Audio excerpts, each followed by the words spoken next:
Bonjour, bonsoir chers internautes, bonsoir chers amis du club du Liberté et évidemment chers passionnés de la voile et du Vendée Globe. On a la chance, alors on est encore dans ce théâtre vide, bon vous le savez, inutile de vous faire un dessin pour ce qui concerne la culture et les spectacles vivants dans ce pays. Mais pour les marins, eh bien ça continue même avec beaucoup de courage, avec beaucoup d'entrain, avec beaucoup de détermination. Et nous avons la chance d'être en direct immédiatement, puisqu'on était en train de converser Jean-Guillaume Destremo, que vous reconnaissez, avec Alexia Barrier, notre varoise, notre, je dirais, la femme qui est de la région sud, qui représente nos couleurs. Bravo, merci Alexia. On a beaucoup de questions à te poser de la part des lycéens et d'un certain nombre d'internautes. Donc, Alexia, première question peut-être. Comment ça va? Ben oui. Ah, ça va super bien. J'ai eu pas mal de problèmes techniques ces derniers temps, mais comme à peu près tout le monde sur cette route du Vendée Globe. Et j'ai surmonté ce problème et ça continue, la course continue, donc c'est génial. Bravo, oui. Félicitations, parce que c'est vrai qu'elle est passée par des moments difficiles. Oui, il y a eu des images qui ont marqué le public autour de ton expédition sur ton tableau arrière. Est-ce que tu peux en dire un peu?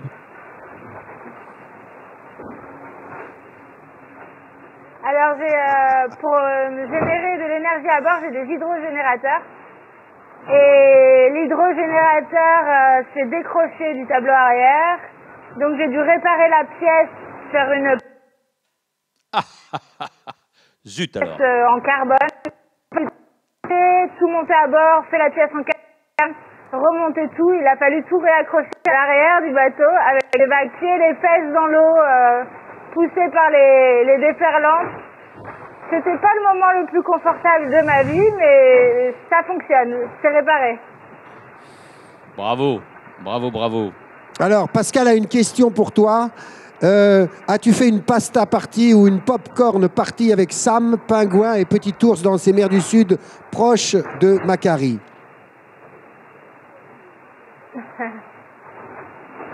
Avec Sam, on était en contact hier, elle était à 10 000 nautiques de moi.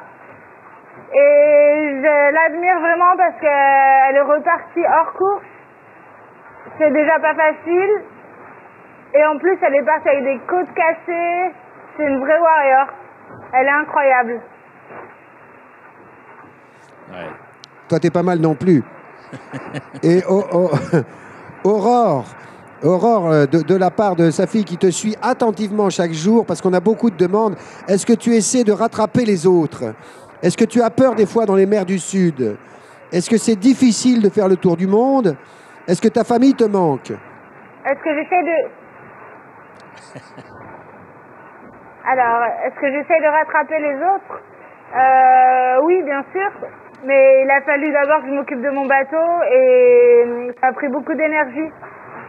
Donc là, c'est reparti. On verra. Je pense que je pourrais jouer avec eux peut-être en Atlantique. Mais ils sont un peu loin de moi devant les Miranda et Clément. Et Clément qui est de Toulon d'ailleurs. Il est juste devant moi à quelques centaines de milles. Et les mers du Sud, c'est impressionnant. Je vais pas dire que j'aime les mers du Sud. Je me sens pas chez moi, je me sens comme un visiteur. Les oiseaux, les albatros m'acceptent de passage dans leur contrée australe. Mais c'est vraiment des contrées hostiles pour l'homme, je trouve. Et est-ce que ma famille me manque? J'ai la chance de pouvoir leur parler par messagerie et de temps en temps on fait des WhatsApp visio et ça va.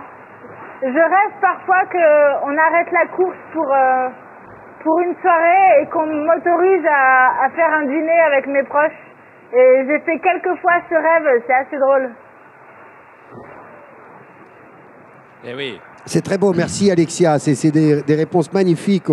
On t'observe depuis. D'ailleurs, on voit que tous les marins, mais toi aussi, c'est-à-dire vous changez progressivement. Il y a quelque chose comme la course rentre en vous. Vous avez des visages de plus en plus beaux, je dirais, parce qu'il y a quelque chose d'absolument admirable dans ce que vous faites et ça se sent sur Vous voyez, il y a une sorte de sagesse marine qui s'installe.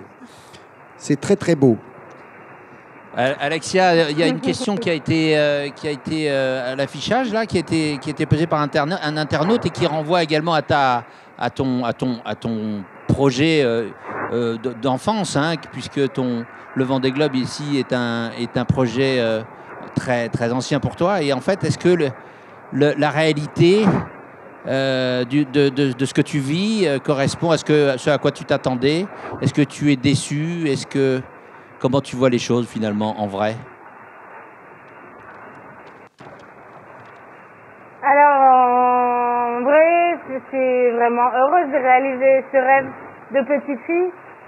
Je suis un peu frustrée par moments en tant que compétitrice parce que j'ai le plus vieux bateau de la flotte et je peux pas vraiment me bagarrer avec les autres, mais être là, c'est déjà fantastique.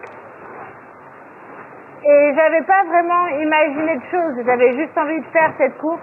Et justement, je m'étais laissé l'opportunité de pas trop me faire d'idées sur ce que ça allait être. Parce que je pense qu'on peut jamais imaginer ce que ça va être un Vendée Globe tant qu'on n'y est pas. Donc je suis tout à fait satisfaite et heureuse de ce que je suis en train de vivre, même si c'est super dur parfois. Je suis heureuse d'être là. Super. Merci beaucoup. Il y a une question de Marie qui est assez belle et qui dit: pourquoi y a-t-il aussi peu de femmes navigatrices? C'est la première fois qu'il y a autant de femmes à prendre le départ de la course. Et pourquoi, selon vous, d'ailleurs, je précise au passage qu'Alexia est sans doute la première femme de Toulon, du Var, de la région sud, à faire le Vendée Globe. Donc, pour ça, vraiment, elle sera notre pionnière. Voilà. Bravo, félicitations. Alors, pour répondre à la question, la question, tu l'as compris, n'est-ce pas?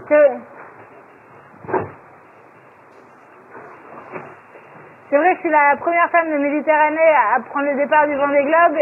Sur la dernière mission, il n'y avait pas de femmes. Là, nous sommes 6, c'est un fait exceptionnel, mais je vais vous dire, c'est comme dans la société, les femmes ont beaucoup de difficultés à atteindre des postes à haut niveau. En course au large, il y a eu une époque un peu macho, notamment du côté des sponsors. Donc si on n'a pas de financement et pas de sponsors, on ne peut pas gravir les échelons et on peut pas arriver à haut niveau, on peut pas arriver au Vendée Globe. Et quand on navigue en équipage, les mecs, ils embarquent jamais, enfin ça change un peu, mais ils embarquent très rarement des filles sur des courses à haut niveau. Donc la filière pour arriver au top est compliquée quand on est une femme. Et pourtant, vous êtes en train de démontrer le contraire. Vous, toutes les femmes du Vendée Globe, vous êtes des porte-étendards de la condition féminine et bravo pour ça.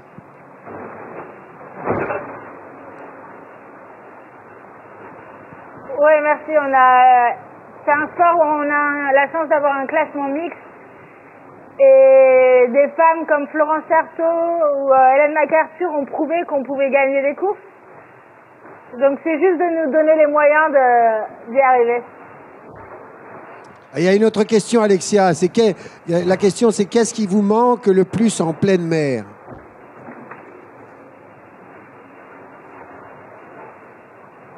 Ce qui me manque le plus, c'est le contact avec mes proches.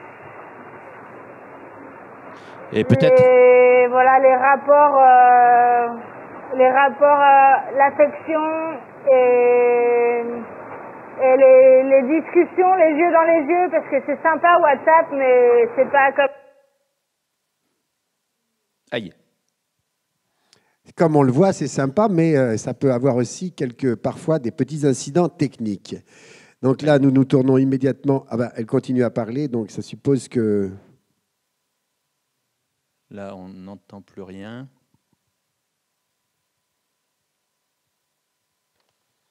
Je me tourne discrètement vers la régie.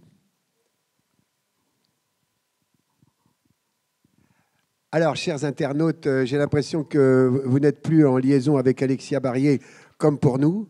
Donc, j'en profite d'ailleurs pour vous dire que... Ah, Alexia est revenue. Trop tard. Comment? Pas longtemps. Bon, alors, c'est les aléas de... vous savez qu'ils sont loin. Ce qu'on peut en dire, en tout cas, c'est que Alexia est dans le sud de la Nouvelle-Zélande. Elle est rentrée dans le Pacifique et elle marche à une vitesse tout à fait correcte par rapport aux conditions. Mais elle est un petit peu handicapée par effectivement des voiles qui lui manquent, notamment une voile qui lui sert énormément dans la brise. Je crois que peut-être tu nous entends à nouveau, Alexia? Oui, ça Ok. y est, je suis de retour. Bon, Alexia, je pense que vu qu'on a des petits problèmes techniques, qu'on était presque au bout de notre petite interview aujourd'hui, malheureusement, on va... Ah, te voilà, elle réapparaît. Mais c'est merveilleux. Là, voilà, c'est magique. Ah ben, alors, Alexia, peut-être qu'on peut se faire un bisou de bonne année. revoir. Et de bonne année, déjà. On te déjà. souhaite Bah oui. une très bonne année. On te souhaite de continuer comme ça cette magnifique course et d'avoir ce sourire absolument radieux qui nous enchante, parce que vraiment, il y a une force sur ce Vendée Globe, et en particulier sur ton bateau. Donc, nous, on te souhaite une très bonne année. Qu'est-ce que tu peux dire pour conclure à nos chers internautes là, qui te suivent et qui t'admirent? Écoutez, je vous souhaite également à tous et toutes une bonne année. Je vous souhaite d'être heureuses et heureux, c'est le plus important dans la vie. Et dans un deuxième temps, de vous occuper de notre jolie planète bleue en 2021, de faire en sorte qu'on fasse des efforts énormes pour préserver l'océan, qui est notre source de vie principale sur ce bateau, la planète Terre. Merci beaucoup, Alexia. Merci pour ces paroles. Je souscris. Formidable bon vent, et à très bientôt, puisque nous, on va, tous les mercredis, comme tu le sais, on va essayer de te joindre. Merci, bon vent. On t'embrasse, Alexia. Ciao. Tu deviens vachement familier, Bye. Jean-Guy.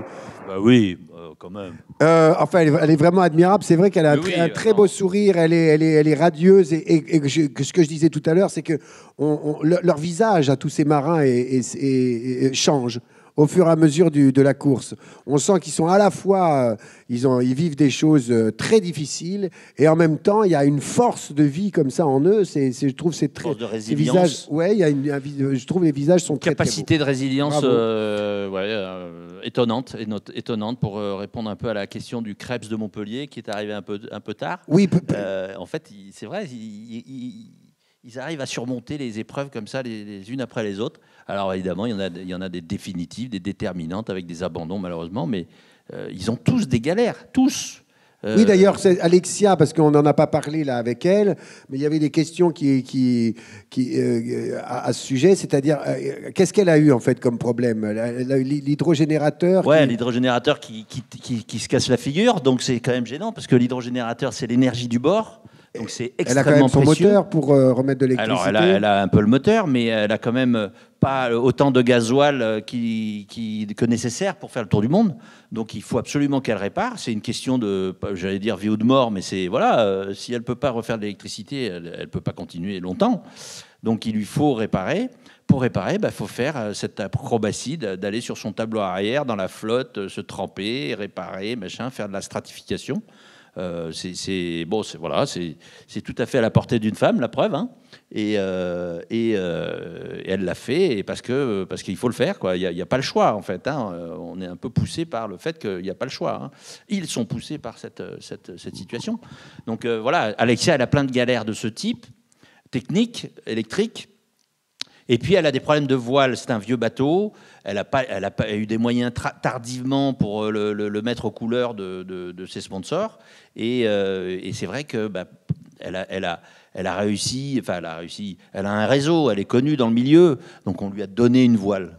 Oui, mais j'ai ouï dire que cette voile n'était pas de première jeunesse. Oui, non, mais elle n'avait pas le choix non plus. D'accord, bien sûr. Elle a pris la voile qu'on lui a donnée. La voile, apparemment, a explosé. Et elle a explosé. Voilà. Donc, du coup, elle est partie avec 7 voiles sur 8 autorisées. Et puis, elle s'est retrouvée. La voilà en train de bricoler. Ah oui, d'accord. On voit les images. Oui, c'est très. Oh la vache. Ouais. Ah oui, il vaut mieux être bien accroché. Vous l'avez compris. C'est pas le moment de tomber. Et alors, chers internautes, je rappelle que nous sommes en train de deviser, Jean-Guillaume et moi-même, parce que nous venons donc de laisser Alexia Barrier à son destin de grand large. Et on va bientôt rejoindre Sébastien, où on a aussi beaucoup de questions à lui poser. Donc, entre les deux, eh bien, Jean-Guilhem et moi, d'ailleurs, je salue tous nos internautes qui nous retrouvent cette année au sein, encore une fois, de Passion Bleue. Comme vous le savez, nous sommes au sein de la thématique Passion Bleue, où nous avons reçu, comme vous le savez, en outre Catherine Chabot et tant d'autres, des marins. Et évidemment, Sébastien et Jean-Guilhem étaient là. Et on a beaucoup parlé de la mer avec beaucoup de gens de Toulon, et c'était extrêmement passionnant. Donc, cette thématique Passion Bleue continue. D'ailleurs, en mars, vous aurez la chance d'avoir une monumentale œuvre de Tadashi Kawamata, donc, bref, et de Michael Behrens. Donc, enfin, on en parlera plus tard. Mais je rappelle que nous sommes toujours dans la thématique Passion Bleue, parce que Covid oblige, les installations, les activités du théâtre étant extrêmement ralenties, eh bien, les thématiques sont souvent prolongées. Et là, on en a profité. Alors, on est Covido-compatible, n'est-ce pas? On peut postillonner sur la caméra, ça ne vous donnera pas le Covid. Et donc, nous, avec Jean-Guilhem, d'abord, on se fait tester, et ensuite, comme vous le voyez, on est à bonne distance et on ne se postillonne pas. Donc, Jean-Guilhem, pour revenir à la course, où on en est à peu près d'un point de vue Alors, on a Bestaven qui est bien en tête, là. Oui, alors donc, on a la moitié des bateaux qui ont déjà passé le Cap Horn, à peu près. Donc, ils sont 13 bateaux à avoir passé le Cap Horn. Le 14e passera demain, je pense. Voilà. Et effectivement, Bestaven a passé. Il bénéficie d'une situation météo favorable pour creuser sur ses adversaires. Donc le deuxième et le troisième sont collés. En ce moment, ils sont vraiment collés serrés. Ils sont à 10 000 d'écart. Et c'est absolument énorme de se retrouver avec une régate. Comme ça, à 10 000 d'écart, c'est après le Cap Horn. Ça y est, ils sont à 10 000 d'écart. Ouais, les deuxième et troisième. Alors qu'ils étaient à 300 000. Alors qu'ils avaient des centaines de mille d'écart. Donc là, alors je parle des deuxième et troisième. Le premier, lui, il est en train de creuser l'écart. Il a 200 et quelques mille d'écart déjà sur ses poursuivants. Bestaven creuse l'écart. Tout à fait. Donc il faut se rappeler que Bestaven a un bateau foiler. Voilà, on voit à l'image d'ailleurs la situation de Bestaven qui est en train de s'engager dans le vent, vous voyez, qui vient de la droite. Oui, d'accord. Là, il a un bon travers, non? Là, il est vent de travers, il fait route directe vers le nord. C'est du 15-20 nœuds, ça, c'est parfait. Et voilà, donc il roule à 15-20 nœuds. Ah bah non, là, lui, il doit être à plus que 20 nœuds même. Et ses poursuivants, on les voit en bleu là, on les voit ici, ils sont travers à la route. Ah oui, d'accord. Et ils sont à 5-6 nœuds. Donc c'est une catastrophe. L'écart va se creuser de manière énorme. Donc on attend le prochain pointage tout à l'heure pour faire les comptes et ça va être énorme. Parce que là maintenant, ce qui est remarquable aussi, c'est la position à l'est, le bateau rouge là, qui est celui de Damien Séguin. Je rappelle que Damien Séguin, c'est quelqu'un qui a un très vieux bateau. Donc là, il est en 4e position. Il est même second. C'est énorme ce qu'il fait. Il est second en ce moment. Et je rappelle juste entre parenthèses, c'est quelqu'un qui n'a qu'une main. Oui, c'est le bateau qui s'appelle Apicile. C'est le bateau Apicile. Il a qu'une qu'une main. Non, mais bien sûr, ça prouve c'est quand même une performance invraisemblable qu'il est en train de réaliser. Il est en train de s'acheminer quand même dans un trou d'air. On va voir comment il va sortir de ce trou d'air. Ah oui, on voit, oui. Là, il peut payer un petit peu cher l'option, mais enfin, bon, on verra ça tout à l'heure, on verra ça demain. Là, ils ont déjà beaucoup remonté, hein, dis donc. Ils sont déjà beaucoup remontés. Ils ont des conditions météo qui sont énormément améliorées, des températures qui sont montées de 4-5 degrés au niveau du Cap Horn, au niveau de l'eau et de l'air. Et là, déjà, l'eau est passée à 13-14 degrés. Donc, c'est une autre vie, quoi. Ils vivent vraiment autre chose. Et c'est un énorme soulagement. Voilà. Et Charlie Dalin, qui était quand même longtemps en tête, qui a fait la course en tête longtemps, là, il est quand même...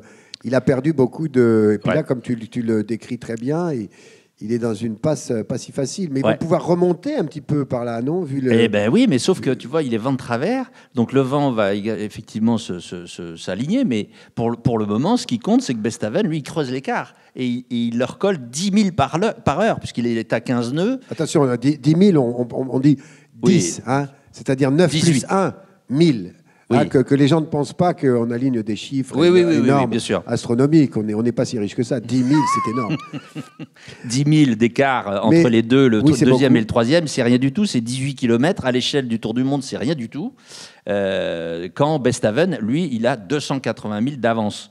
Hein, c'est ça, si je ne me trompe pas, c'est ça je vois pas. Oui, c'est ça à peu près. Oui, 280 000 exactement sur le second et 284 sur le troisième, 298. Donc vraiment sur les troisième et quatrième, pardon, effectivement, il y a un écart significatif. Le Apicil, bon, pour l'instant, il est second. Je crains qu'il recule parce que le trou d'air va quand même lui coûter cher, je pense. Mais enfin, en tout cas, c'est énorme cette course, cette compétition qui se passe au sommet là. On peut noter aussi le retour au pas de charge de Bureau-Vallée. Burton, là, qui s'était arrêté à l'île Macquarie en Nouvelle-Zélande, qui a fait un arrêt complet pour réparer sa grand voile, son rail de grand voile. Il a fait une intervention de dingue en haut de son mât. Et il est là, il est au contact, quoi. Hein, Bureau-Vallée, lui, Burton, magnifique performance. Omia, qui est le second bateau à dérive, hein, parce que je rappelle que non seulement Apicil, Damien Seguin, il a qu'une main, mais en plus, c'est le premier bateau à dérive qui est second au classement, quoi. C'est énorme. Et donc Omia, qui est le second bateau à dérive, Benjamin Dutreux, le Vendéen, il fait une énorme performance juste devant le roi, Jean Le Cam. Voilà. Donc superbe. Jean Le Cam qui fait aussi une très bonne course. Il fait une très belle course. Parce qu'il a lui aussi un bateau qui n'est pas tout jeune. Il a un bateau qui a 10 ans, 12 ans même, et qui a gagné le Vendée Globe il y a 12 ans, en 2008, entre les mains de Michel Desjoyaux. C'est un bateau qui connaît la route comme sa poche. Lui déjà, il connaît sa route. Et quant à Le Cam, lui... J'avais une question technique à te poser, Jean-Guillaume, c'est-à-dire que là, quand on voit justement la cartographie, dans quel... Toi qui as beaucoup navigué sur ces IMOCA, est-ce qu'ils peuvent remonter un petit peu? Est-ce que le prêt est un prêt assez serré? Ou bien est-ce que nous, par exemple, les plaisanciers, quand on pratique le prêt avec nos superbes bateaux de plaisance, quoi, on se dit toujours qu'on remonte vachement bien. Ah, ton téléphone, tu veux répondre? C'est peut-être ta femme? Il y a un souci. Non. C'est à la maison? Non, donc, est-ce que ce sont des bateaux de portant? Mais est-ce qu'ils ont, par exemple, là, quand on voit la carte, on se dit, les gars, ils vont essayer de serrer au maximum le vent. Est-ce qu'ils peuvent beaucoup remonter au près? C'est pas des bateaux qui sont faits pour remonter au vent. C'est des bateaux qui sont très difficiles à faire avancer vite contre le vent, qui sont très plats et qui cognent énormément dans les vagues. Donc c'est pas des bateaux du tout conçus pour le prêt. En revanche, il y a quand même une différence entre les foilers et les bateaux à dérive. Les bateaux à dérive sont bien plus performants que les bateaux à foil au prêt serré, même si dès lors que les foilers peuvent accélérer, ils arrivent à compenser leur capacité à serrer le vent par une vitesse très augmentée. Ouais, comme quoi, ça donne aussi, finalement, pour les vieux bateaux, enfin les plus... Leur chance. Pas vieux, ils sont pas vieux, mais enfin, voilà, ça leur donne des chances. Là, la régie est en train de hurler à corps et à cri qu'on on est dans la dernière minute parce qu'on va aller rejoindre, si j'ai bien compris, les signes qu'on nous fait désespérément à l'extérieur de ce cadre, eh bien, que nous allons avoir Sébastien en direct. Ah, alors, alors comme ça, au moins, parlons-nous directement, ça sera plus facile. Attention, donc, Jean-Guy, peut-être avant que Sébastien apparaisse, comme par magie, grâce à Hectacom, je le rappelle, car Hectacom, très gentiment, nous permet d'avoir ces moyens techniques. Ces moyens techniques sont quand même fabuleux. Les moyens techniques, c'est pas toujours fabuleux, mais enfin, parfois, c'est quand même génial. Sinon, tu étais en train de textoter avec... Non, mais je dois faire une manip pour Sébastien. Ah, voilà. Il doit envoyer un texto à Sébastien. Donc, alors là, en direct, vous assistez à le contact de Jean-Guy avec son frère Sébastien. Apparemment, il doit le prévenir de quelque chose, je ne sais pas de quoi. Ouvrir le flux. Le flux. Ah, c'est parti. Sébastien doit ouvrir le flux. Non, c'est moi. C'est moi qui ouvre le flux. Ah non. Et c'est fait. Et ça y est. Alors donc, ça marche. Donc, on a Jean-Guy qui vient d'ouvrir un flux. Et nous, Alors, juste un mot quand même pour en revenir aux histoires de dérive, foil et capacité à faire du prêt. Il perd pas le nord, Jean-Guy. On est en train d'analyser une situation situation après Cap Horn, qui est effectivement les bateaux naviguent au prêt, mais il faut quand même revenir sur le parcours que les bateaux ont fait dans le sud, qui s'est fait principalement au portant. Et on s'aperçoit que les bateaux à dérive sont très bien placés au classement, et ce qui est assez surprenant, puisque les foilers étaient censés dépasser largement les bateaux à dérive. Or, les bateaux à dérive sont encore présents. Et c'est le signe simplement qu'il y a une météo qui a été moins favorable que prévu, qu'attendu, aux bateaux à dérive, aux bateaux à foil. Voilà. C'était quoi pour toi la météo idéale pour les bateaux à foil? Oh, il y a un angle. C'est une question d'angle par rapport au vent. Voilà, oui. Il faut l'avoir un peu plus serré, quoi. Il ne faut pas être trop portant. Il ne faut pas être trop vent arrière. Il faut être un peu plus serré, voilà, pour que le bateau s'appuie sur le foil et décolle. Et c'est aussi une question de force du vent. Aussi. Et évidemment de mer. Les statistiques. En fait, les architectes créent leurs bateaux à foil avec des foils de cette envergure en fonction des statistiques de vent dans ces contrées. Et du coup, avec ces statistiques, ils arrivent à déterminer que le compromis du bateau idéal, c'est avec ce type de foil. D'accord. Voilà. Alors, Jean-Guy, on nous dit « Seb is ready ». Donc, chers amis, parce que maintenant, on a aussi des messages de Leipzig et d'un peu partout dans le monde. Donc, on est ravis de retrouver Sébastien. Comment ça va? Ah, voilà. Il y a les deux idiots qui font l'émission qui t'écoutent. Salut. Bonjour. Salut, comment ça va? Ah bah ça va, ça va. Bonsoir maman d'abord, bonsoir maman. Bonsoir maman, bien entendu. Je vous signale qu'elle est évidemment, comme vous le savez, elle est un peu plus loin dans la salle, à distance respectueuse, bien entendu. Quelle est votre morale actuelle, nous demandent les élèves de 5e du collège Marcel Pagnol. Oui, attends, avant de répondre, Sébastien, avant de répondre, le collège Marcel Pagnol bombarde de questions et oui, elle porte effectivement Bravo, sur le moral. Pagnol. Elle porte, Marc dit par exemple, on a beaucoup parlé de votre possible abandon. Où en êtes-vous actuellement? Samy dit, pourquoi est-ce que votre bateau se casse autant? Il faut poser la question à Jean-Guillaume à côté, ici présent. Voilà, vas-y Sébastien. Pourquoi il se casse autant ce bateau? C'est énorme. Non, il faut pas. C'est trop mignon. Mais non, il se casse pas autant. En fait, pendant 3 semaines, on a eu énormément de problèmes avec une source simplement qu'on n'a pas réussi à régler de manière définitive puisque c'était des problèmes assez graves. Voilà, c'est tout. C'était une répétition d'essais de réparation qui marchaient quelques heures ou pas du tout, ou quelques jours, et qui recassaient. Et voilà, à force d'essayer, on a trouvé une solution qui semble tenir, ou en tout cas qui nous donne pour l'instant satisfaction. Donc voilà. C'est pas un bateau qui casse beaucoup, hein, c'est juste un problème qui est récurrent. Voilà. Alors, Jean-Guillaume étant toujours branché sur son téléphone. Sébastien, d'ailleurs, en ce qui concerne l'avarie que tu as eue avec ton pilote, ta maman disait très justement que c'est mal tombé parce que c'est tombé un week-end.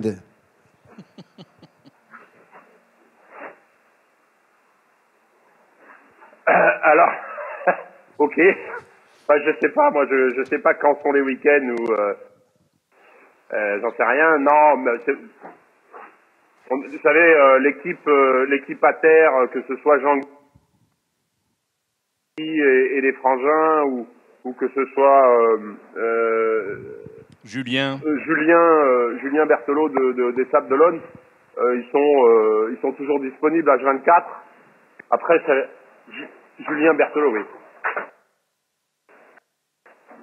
Voilà, donc après c'est vrai qu'il y a les spécialistes, les spécialistes du pilote automatique ou le spécialiste de la centrale NKE. Ceux-là, ils sont plus difficiles à joindre, bien sûr. La centrale électronique, bien évidemment. Mais Hugo. je vais revenir sur cette histoire de panne à répétition. en fait. Parce que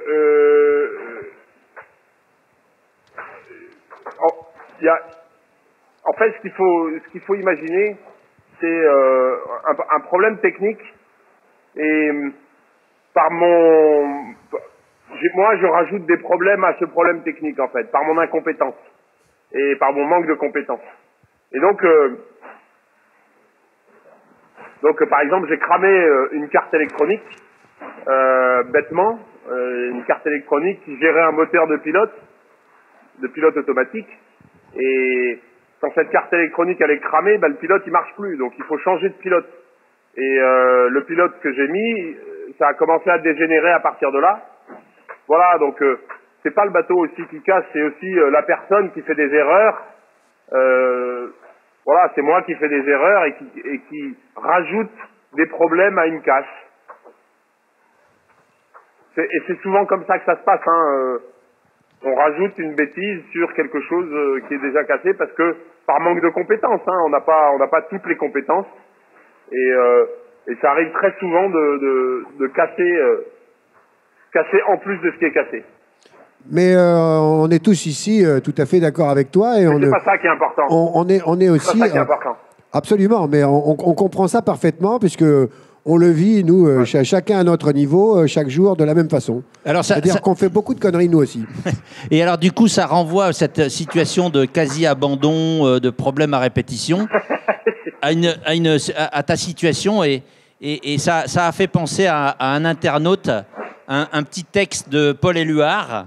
Et alors, on a eu envie d'en lire un petit extrait, et Charles a eu envie d'en lire un petit extrait. Je suis le dernier sur ta route, le dernier printemps, la dernière neige, le dernier combat pour ne pas mourir. Et nous voici plus bas et plus haut que jamais. Il y a de tout dans notre bûcher, des pommes de pin, des sarments, mais aussi des fleurs, plus fortes que l'eau, de la boue et de la rosée. La flamme est sous nos pieds, la flamme nous couronne. À nos pieds, des insectes, des oiseaux, des hommes vont s'envoler. Ceux qui volent vont se poser. Le ciel est clair, la terre est sombre, mais la fumée s'en va au ciel. Le ciel a perdu tous ses feux. La flamme est restée sur la terre. La flamme est la nuée du cœur. Et toutes les branches du sang, elles chantent notre air. Elles dissipent la buée de notre hiver. Nocturne et en horreur a flambé le chagrin. Les cendres ont fleuri en joie et en beauté. Nous tournons toujours le dos au couchant. Tout à la couleur de l'aurore. Un texte de Paul Éluard. Et donc, ça amène la question de Suze, et qui a été reprise par plusieurs internautes, là, qui apparaît. C'est des questions qui apparaissent sur le prompteur, là. Et avec toutes ces difficultés que vous venez de traverser ces dernières semaines, peut-on considérer que vous êtes le phénix du Vendée Globe ?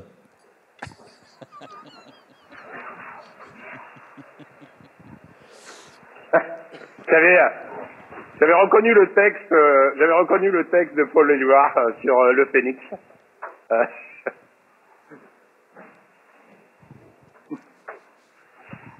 Ouais, on peut, enfin, c'est beau, ouais, c'est, maintenant si, on a été très proche plusieurs fois de l'abandon, hein, de toute façon, ça c'est sûr, pendant toute cette histoire, là, pendant ces 15 jours autour de Noël, ça a été un peu difficile, mais on a réussi à chaque fois à trouver des solutions et c'est ça qui compte, je crois. C'est ça. Pour moi, en tout cas, c'est pour ça que je fais le Vendée Globe, c'est savoir si jusqu'où on va pouvoir trouver des solutions. Et puis c'est aussi ce que j'ai envie de montrer, qu'on peut peut-être parfois lâcher moins vite que ce qu'on ferait normalement. Donc je crois que pour mes enfants c'est important en tout cas de leur montrer ça, et puis à ceux qui ont envie de regarder. Alors le phénix, je sais pas si c'est pompeux ou pas, j'en sais rien, mais c'est vrai qu'il y a un journaliste de Vendée Globe qui a commencé à parler de phénix en parlant de Merci, ouais, c'est vrai. Un bateau, c'est un voilier, donc voilà, c'est un voilier, c'est un oiseau, c'est quelque chose qui voyage, et donc un phénix, pourquoi pas, qui fait le tour du monde, et qui renaît de ses cendres à chaque fois. Moi, je trouve ça beau. Et si on a envie d'imaginer Merci comme un phénix, bah moi, je trouve ça super, ouais. Un petit peu de mythologie. Et il y a encore beaucoup de questions, évidemment. Il y en a une qui est assez rigolote, qui dit: avez-vous croisé des requins?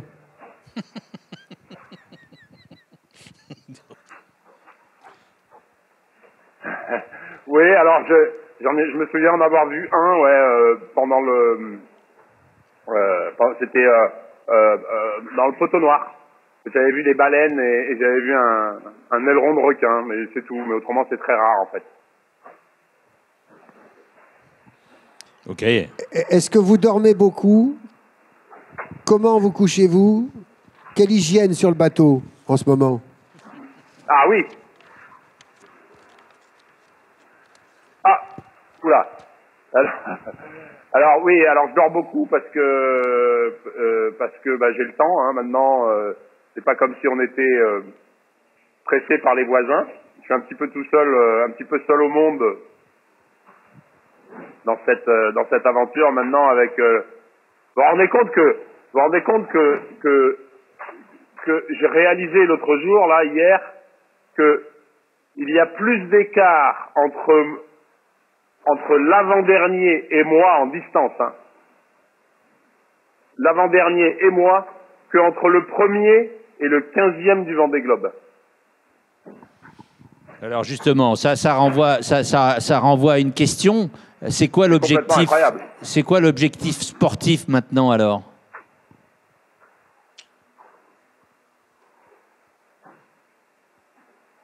Ah, ça a toujours été le même objectif sportif. Il n'y a jamais eu d'objectif sportif comptable vis-à-vis des collègues de bureau. Jamais. Avec Merci, le seul objectif de Merci, c'est de savoir. Enfin non, mon seul objectif, c'est de savoir si je suis capable de faire le Vendée Globe. C'est tout. Ça n'a pas changé. Ça a toujours été ça. Que je sois premier ou dernier, ça me regarde pas, ça m'importe pas. Enfin, premier non, parce que ça me regarderait, mais que je sois 5e, 10e, 15e ou 25e, je m'en bats les tongs. Moi, ce que je veux savoir, c'est si je suis capable de faire le Vendée Globe, c'est tout. Il n'y a que ça qui m'intéresse. Et ensuite, c'est dire merci. Et ensuite, c'est dire merci à ceux qui ont envie de regarder, ceux qui ont envie de participer, et ceux qui ont envie de suivre ce bateau et de dire merci avec moi. Alors bon, on est dernier. Mais j'assume, hein. J'assume complètement être dernier. Et je vais même te dire un truc, c'est si j'arrive à aller au Sable d'Olonne, parce qu'il y a encore la route, hein, quand même, hein, on en est qu'à la moitié, hein. Même pas la moitié. Si j'arrive à aller au Sable d'Olonne, je ferai double dernier du Vendée Globe. Exactement. Et d'ailleurs, et en plus, tout le monde est conscient qu'il y en a un qui a dit dans le temps, les derniers seront les premiers. Effectivement, mais la question quand même qui me brûle les lèvres, c'est comment tu expliques cet écart-là?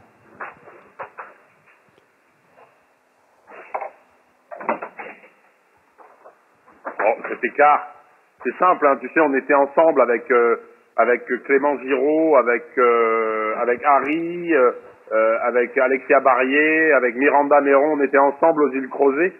Je crois que j'étais à 20 000 de Clément Giraud et à 50 000 de Alexia Barrier et Miranda.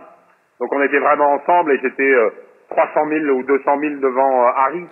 Donc on était ensemble, les derniers, on était un groupe de 4-5 bateaux à être tous ensemble jusqu'à ce que j'explose tout mon secteur, tout mon système de bar, qui a fait que j'étais à la porte 12, à la ice 12, numéro 12, et j'ai arrêté le bateau, j'avais plus de bar, hein, j'avais plus rien, il n'y avait plus aucun moyen de direction. Et on était ensemble d'ailleurs. C'est la dernière émission. C'est la dernière émission que vous aviez fait. C'était le 16, je crois que c'était le 16 décembre ou le 15 décembre, je sais plus.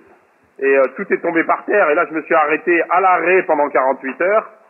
Et ensuite, ça a été une litanie, une succession de redémarrage, arrêt, redémarrage, arrêt, redémarrage, arrêt, jusqu'à l'abandon près du Cap Lewin. Puisque j'étais en situation d'abandon. Je retournais à Perth. J'avais même prévu déjà mon atterrissage, organisé mon atterrissage à Perth en Australie. Et voilà, donc ça a été... Alors, Sébastien, c'est volatilisé. C'est volatilisé, mais peut-être qu'il nous entend. D'ailleurs, on était sur le point de lui dire, de conclure. Ah, Sébastien, voilà. Par contre, tu as un petit peu disparu. Là, il y a eu un petit problème de connexion pendant quelques secondes. Tu nous entends ? Oui, j'entends très bien. Alors, juste une question complémentaire à ce que tu as dit. Donc, tu pourrais, au terme de ce Vendée Globe, finalement porter ton bilan à double dernier du Vendée Globe. Et du coup, ça m'amène à poser la question d'Aline et Louise. Qui voudrait savoir si tu as quelque chose pour fermer les océans cette fois. Bah oui. Oui.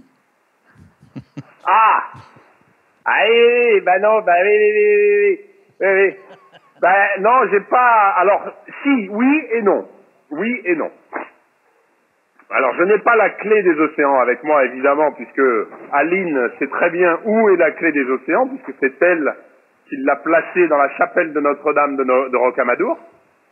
Cette fameuse clé qui a été bénite par le pape, celle-là, elle est à Rocamadour, donc je n'ai pas la clé des océans avec moi. Et ça aurait été un peu bizarre, d'ailleurs, de partir avec la clé des océans. Voilà, c'est un peu bizarre. Par contre, j'ai à bord la collection de bijoux clés des océans. C'est une petite collection avec des bijoux qui ont été faits par un de nos partenaires, Saunier, qui a décliné la clé des océans en quelques bijoux. Et j'ai ces bijoux à bord, ouais. Donc, indispensable. Voilà, c'est indispensable. Bravo, félicitations. Bah oui, c'est très beau. La clé des océans, absolument, tout le monde avait bien compris. Il y a d'ailleurs Constantin de Leipzig, en Germanie, qui t'envoie un très beau message en disant « I just want to express my deepest respect for your sailing and your courage and to thank you for your message you have sent on the podcast today. I keep all fingers crossed.